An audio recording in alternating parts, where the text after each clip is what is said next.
like something out of a Hollywood film.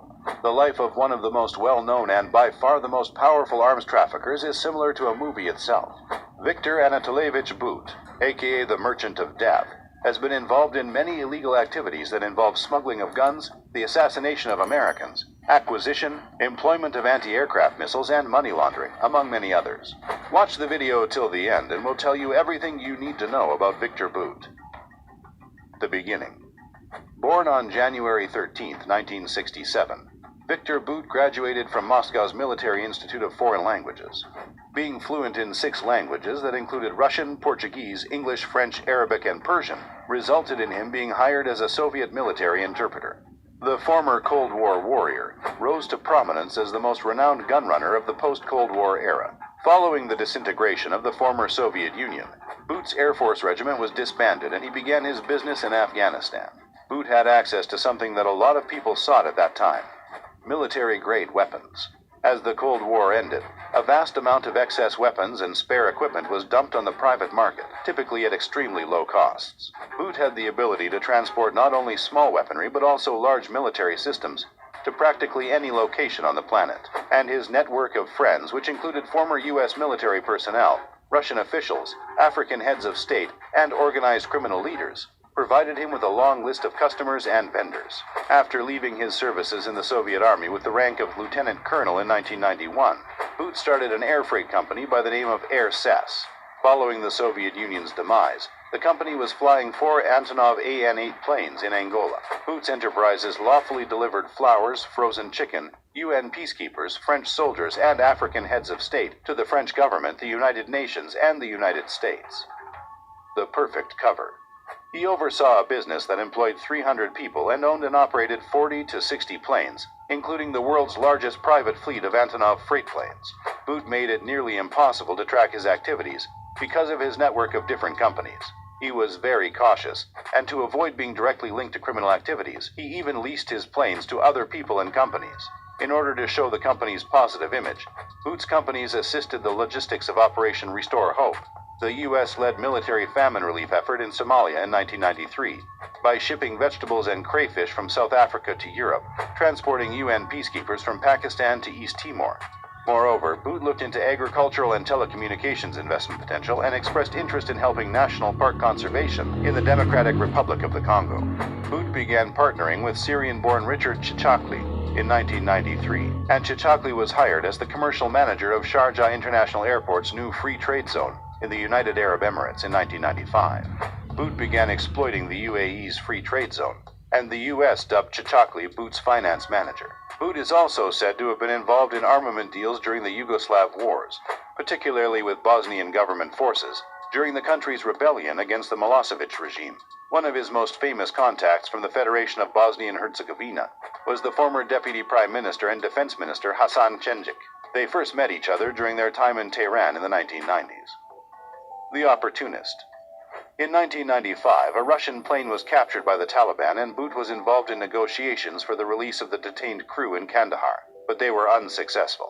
After disabling their guards, the 7 Russian crew members boarded the Il-76 and flew to Sharjah a year later. However, Bout had already taken advantage of this opportunity by making relations with the Taliban. Bout's reputation soared after he was linked to supplying the Taliban, which provided military support to al-Qaeda. From being a mere blip on the international community's radar screen since the mid-1990s and operating with impunity for years in Africa's conflict zones, Bout became famous. He started shipping small arms and ammunition into Afghanistan for the pre-Taliban administration, which subsequently became the Northern Alliance. Bout's planes were used to transfer arms and ammunition into the country.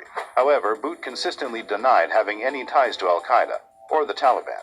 Even after the 2001 invasion of Afghanistan, he still emphasized that he had no ties with the Taliban, but instead supported the rebel Northern Alliance. Bout's planes helped al-Qaeda in transferring gold and cash out of Afghanistan shortly after the 2001 to 2014 conflict began.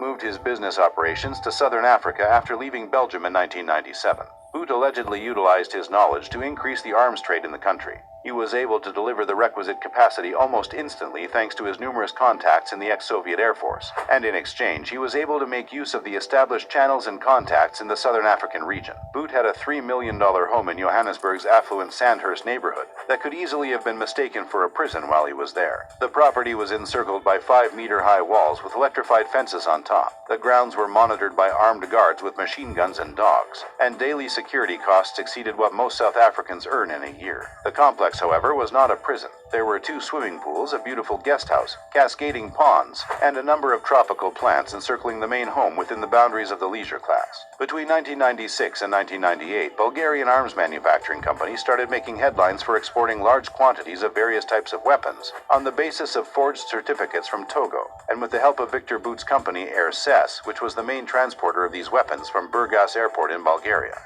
International arrest warrant. Belgian police filed an international arrest notice for him through Interpol in February of 2002, following allegations of money laundering and criminal conspiracy from agencies. At the time, the United Arab Emirates, which served as his major base of operations, informed the United Nations that his firms were now not permitted to operate there, and that Bout was also barred from entering the country. He was also accused of selling weapons to a number of African armed groups in the 2000s, primarily during the Second Congo War in the Democratic Republic of the Congo. Bout was allegedly observed meeting with Hezbollah officials in Lebanon prior to the 2006 Lebanon War, but some accounts indicate he was really in Russia at the time. British intelligence officials told then Libyan intelligence chief Moussa Koussa in late September 2003 that Bout had a significant commercial presence in Libya and aimed to expand his interests there, according to records found in Libyan leader Muammar Gaddafi's former intelligence headquarters in Tripoli, shortly after the Gaddafi government was overthrown in 2011. In view of all the problems and allegations, it was getting hard to launder the money, so Bout and Chachakli established Samar Airlines in Tajikistan in 2004 to perform money laundering and asset protection from authorities. The cunning plan. Bout is thought to have lived in a number of countries throughout his purported operations, including Belgium, Lebanon, Rwanda, Russia, South Africa, Syria, and the United Arab Emirates. Bout's tactic of continuously changing locations, owning multiple companies, and repeatedly re-registering planes made it difficult for investigators to build a case against him. The authorities were not able to charge Bout in connection with the alleged African arms trade that brought him fame. After years of evading authorities, Bout was arrested on the 6th of March 2008 by the Royal Thai Police in Bangkok, Thailand, based on an Interpol red alert. Agents from the Drug Enforcement Administration orchestrated the sting operation as they asked for a big arms deal, and Bout offered to provide guns to individuals he believed were Revolutionary Armed Forces of Colombia insurgents. On September 22, 2008, the criminal court in Bangkok opened an extradition hearing for Bout after months of delay. Members of Congress signed a letter to Attorney General Eric Holder and Secretary of State Hillary Clinton in February of 2009, expressing their desire for the Bout extradition to remain a key priority. Extradition. The Bangkok Criminal Court found in his favor on August 11, 2009, refusing the U.S. request for extradition and citing the case as political rather than criminal in nature. The United States appealed the decision, and on August 20, 2010, a higher Thai court found that Bout could be extradited to the United States. Bout was extradited from Thailand to the United States on November 16, 2010, despite Russian government complaints, which deemed the decision as illegitimate. The Thai court judgment in 2010 was dubbed as politically motivated by Russia.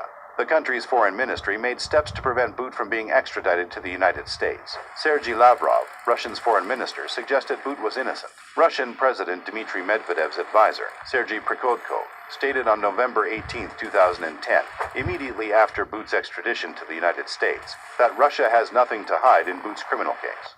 Bout was famously suspected of assisting Russian intelligence agencies and of having ties to high-ranking Russian officials, including former Deputy Prime Minister Igor Sechin. The sentence. After a proper hearing, Bout was found guilty by a jury in a Manhattan court on November 2, 2011. He was sentenced to 25 years in jail on April 5, 2012, the bare minimum for conspiring to sell weapons to a U.S.-designated foreign terrorist group. The minimal sentence was reasonable as there was no evidence available that proved that Bout committed the offenses for which he was convicted. Considering the life of Viktor Bout, it is not a surprise that he is the subject of numerous books, movies, and documentaries. Bout's personal history and black market activities were allegedly modeled in the 2005 film Lord of War that starred Nicolas Cage.